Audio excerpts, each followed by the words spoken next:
Hello guys! Dana Modeling ay yung queen of the farm. So, ano lang tayo, karon lang ang time ba? Limit lang ang time.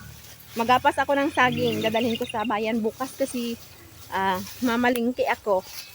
Ayan yung ating munting bahay. Gusto ni King sumama pero sabi ko may ahas. Kahit wala namang ahas.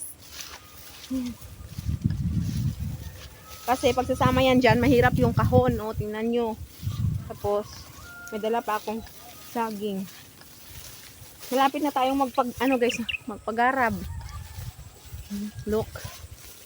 Yan. Lord,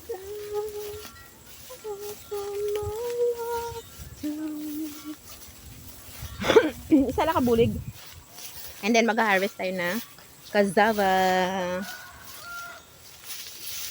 Yung aking labahan nakatambak. So isang umpok pa lang yung isang banyera pa lang yung natuyo kanina.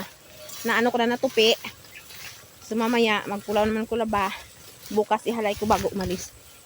Gusto ko sanang kasama yung mga bata at si daddy papuntang bayan. Yung problema is nag-arthritis siya. Ay, Diyos me, Diyos, di garapuan. So siya magbabantay kay BB King.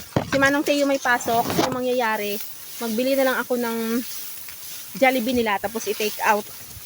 Nakaano kasi yung tubo guys, kaya dito na ako dumaan. Ay.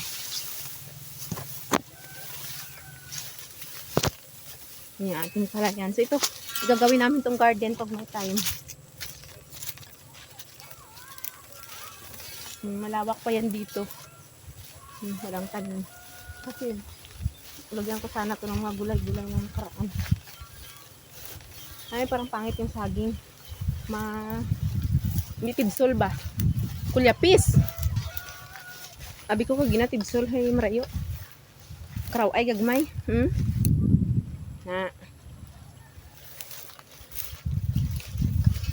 Karaw ay mangita kita kay hindi kulyapis. Bisaya may puso. Doon kay puso. Masarap din tong igulay guys. Kasi hindi ko yun madala kay managing ako to sila. Check ko to kung may saba. Kasi kanina sabi ko yan lang yung kunin ko. Isang piraso lang. Yung pala yung maliit. Ditong area ay yung ating black rice. Yan. Hanggang doon yan guys.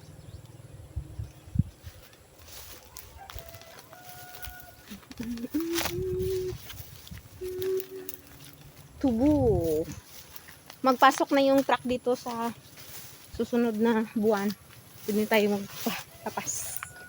Hindi na yan kasi abot ng signal yung Hindi tayo dadaan sa kahwan. Para ditong bantod, yan yung black rice. Yung dyan, hindi. Doon, yan. Pupunta sa bahay. Yan yung bahay, oh. Yan.